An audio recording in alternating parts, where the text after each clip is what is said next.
नमस्कार प्रेक्षकांनो, मालिकेच्या आजच्या भागामध्ये आपल्याला असं बघायला मिळणार आहे, भैरवी सावलीला बॅकरूममध्ये घेऊन येते आणि तिला धमकावते. बोलते, सावली, दरवेळी तू प्रत्येक वेळेला काही ना काही तमाशा करतेस, इकडे तिकडे पळून जातेस, मला तुझ्या मागे मागे पळायला लावतेस, शोधायला लावतेस, एकंदरीतच काय तुझं महत्त्व मला पटवून देतेस. पण यावेळेला मी तसं काहीच होऊ देणार नाही. अगं, बाहेर ना तुझे खूप मोठमोठाले होर्डिंग्स लागलेत, पण ते पाहून अजिबात हुरळून जायचं नाही, कारण हे सगळं परमनंट नाहीये, हे टेम्पररी आहे. आणि तसं पण तुझं हे लग्न ना जास्त दिवस टिकून राहणार नाहीये, त्यामुळे स्वतःच्या लायकीत राहायचं, कळलं का? आणि हा सावली, काही एक होऊ दे, या खोलीच्या बाहेर निघायचं नाही, कारण आज मी बाहेर बसणार नाहीये, तर तुझ्या खोलीच्याच बाहेर बसणार आहे ठाण मांडून, तुझ्यावर वॉच ठेवायला. असं म्हणतच ती बाहेर येते आणि तेवढ्यातच तिला जगन्नाथचा फोन येतो. जगन्नाथ बोलतो, काय मग परजीवी, झाली का तयारी? तेव्हा भैरवी बोलते, हो झाली आहे ना तयारी. का, तुम्ही येणार आहात का? नाही म्हणजे याच लाडक्या लेकीचं गाणं ऐकायला. तेव्हा जगन्नाथ बोलतो, काय हो, तुम्हाला भीती वाटत नाही का की मी तुमचा कॉल रेकॉर्ड करू शकतो, त्याचा पुरावा म्हणून तुमच्या विरुद्ध वापरू शकतो? तेव्हा भैरवी बोलते, काय भैरवी, वझेला भीती शक्यच नाही, आणि तसंही आपण दोघे काही कच्चे खिलाडी नाही होत, आणि आपली ताकद सुद्धा एकमेकांना चांगलीच कळली आहे.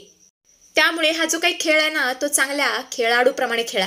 आणि काय हे सारखं कधी व्हिडिओ रेकॉर्ड तर कधी कॉल रेकॉर्ड, मला तुमच्याकडून ही असली अपेक्षा नाही आहे. त्यामुळे तुमचा जो काही खेळ आहे ना, तो नीट खेळा, आणि चला आता फोन ठेवा. असं म्हणतच ती कॉल कट करते. कॉल कट झाल्यानंतर जगन्नाथ जोर जोरात हसू लागतो आणि बोलतो, या भैरवी वजेने तिचं हे काही जे काही खोटं साम्राज्य उभं केलंय ना, ते धुळीला मिळणार, आणि माझ्या सावलीचं सत्य सगळ्या जगासमोर येणार. आता तर मला त्या कार्यक्रमामध्ये जावंच लागेल. असं म्हणतच तो कार्यक्रमासाठी निघतो, तो आणि अलका. इकडे आता ही ऐश्वर्या त्याच्या खबऱ्याला फोन करते आणि बोलते, माणसा, अरे किती दिवस झाले, मी तुला किती दिवसापासून सांगते, साध्या एका मुलीची तुम्हाला इन्फॉर्मेशन काढायला जमत नाहीये. मला लवकरात लवकर त्या आस्मीची इन्फॉर्मेशन हवी आहे, आणि आता तुला एक काम करायचंय, आणि आता सारंगला लगेच आस्मीचा कॉल किंवा मेसेज आलाच पाहिजे, कळलं का? असं म्हणतच ही ऐश्वर्या फोन कट करते. तेवढंच तिथे जयंती येते आणि बोलते, काय ऐश्वर्या मॅडम? आणि ऐश्वर्याची चांगलीच टरकते, कारण तिला असं वाटतं आता जयंतीने सगळं ऐकलं की काय, पण जयंतीने काहीच ऐकलेलं नसतं. खरं तर ती ऐश्वर्याला एक चिठ्ठी दाखवायला आलेली असते. ती ऐश्वर्याला एक चिठ्ठी दाखवते आणि बोलते, ऐश्वर्या मॅडम, हे बघा, तुम्ही मला जे काही सांगितलं होतं ना, ते सगळं या कागदावरती मी लिहिलंय, तुम्ही फक्त सांगा. मग तुमचा हा पोपट कसा मिठू मिठू करून बोलायला लागतो ना, नुसतं बघाच. तेव्हा ऐश्वर्या बोलते, हळू बोल, कशाला जोर जोरात ओरडतेस, आणि जेव्हा मी तुला सांगेन ना तेव्हाच तोंड उघडायचं, त्याआधी तोंड उघडायचं नाही, शांत बस आता. तर आता इकडे बाहेरच्या बाजूला सगळेच गाण्याची वाट बघत बसलेले असतात, पण सावली तिथे कुठेच नसते. तेव्हा अमृता आप्पूला हाक मारते आणि बोलते, आप्पू इकडे ये. अरे सावली कुठे? सावली कुठेच दिसत नाहीये. आप्पू बोलतो, आमची अक्की वय, ती गाणं गायला गेलीये. आणि हे ऐकून तर अमृता आणि सारंगला खूप मोठा धक्का बसतो. ते दोघेही आप्पूकडे एकटक बघू लागतात आणि बोलतात, काय सावली गाणं गायला गेलीये म्हणजे? पण कानू मात्र विषय सांभाळून घेते. ती बोलते, अमृताताई, सावली तारा मॅडमची असिस्टंट आहे ना, आणि तसंही लग्नाआधी ती त्यांना मदत करायला जायचीच की, त्यामुळे आता सुद्धा त्यांना मदत करायलाच गेलीये, हाय ना अप्पू? तेव्हा अप्पू बोलतो, हो हो हो. आणि तेवढं तर सारंगला एका अननोन नंबरवरून कॉल येतो. तो माणूस बोलतो, काय आस्मीला भेटायचंय का? हे ऐकून सारंगला धक्का बसतो. तो बोलतो, काय, कोण बोलतंय? दुरून आता हे सगळं ऐश्वर्या बघत असते आणि हसत असते, कारण हा सगळा तिचाच प्लॅन असतो.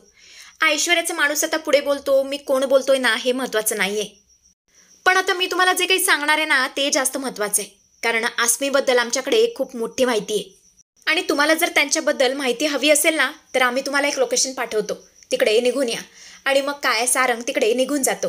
दुरून आता हे सगळं ऐश्वर्या पाहत असते आणि मनातल्या मनात म्हणत असते, सारंगवरची आस्मीची जादू कमी झालेली नाहीये, हे पाहून बरं वाटते. तेव्हा आता हा सारंग तिकडून गेल्यावर तिथे अलका आणि जगन्नाथ येतात आणि गपचूप येऊन खुर्चीवरती बसतात. अलका बोलते, तुम्ही म्हणताय तसं सगळं होईल ना? तेव्हा जगन्नाथ बोलतो, अलका टेन्शन घेऊ नकोस, सगळं ठरवल्याप्रमाणेच होईल. स्टेजवरती त्या स्पीकरच्या शेजारी जो माणूस बसलाय ना, तो आपलाच माणूस आहे.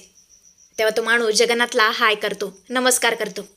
जगन्नाथ बोलतो, अलका तू अजिबात टेन्शन घेऊ नकोस, आज काही एक झालं तर त्या तारा वजेचं सगळ्यांसमोर पितळ उघडं पडणार म्हणजे पडणार. तेव्हा अलका बोलते, पण माझ्या मनामध्ये एक प्रश्न आहे, खूप मोठा प्रश्न आहे. त्या ताराचा माईक तर बंदच असणार आहे ना, मग त्याचं काय करायचं?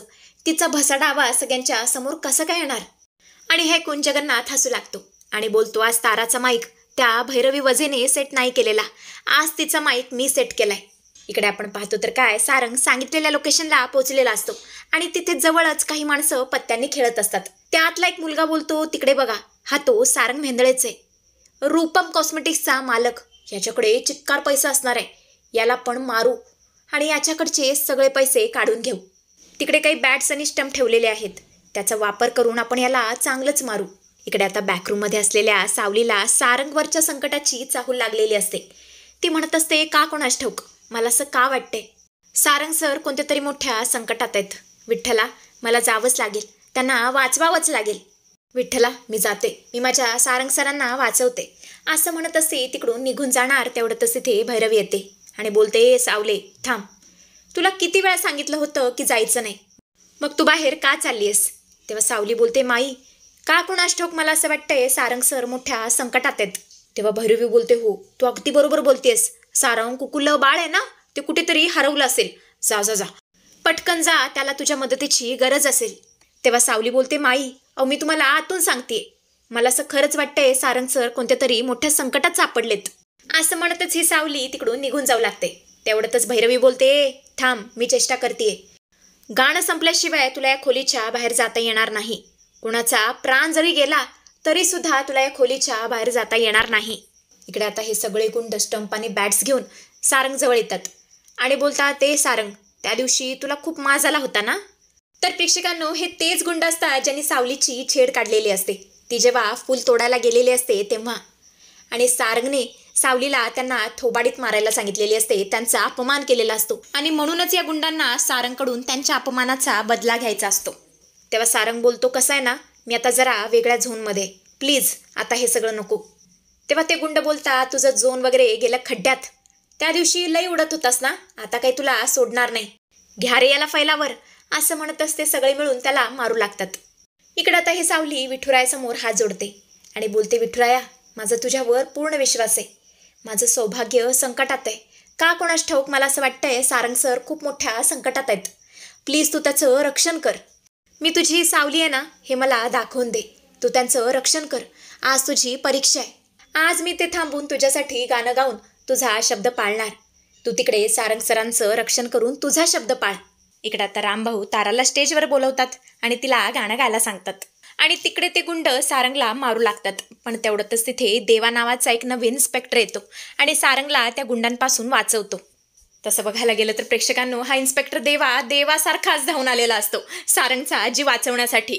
तेव्हा या देवाचा खरा हेतू काय आहे आणि तिकडे गाण्याच्या कार्यक्रमामध्ये काय होतं हे सगळं पाहणं रंजक ठरणार आहे. Till then bye bye.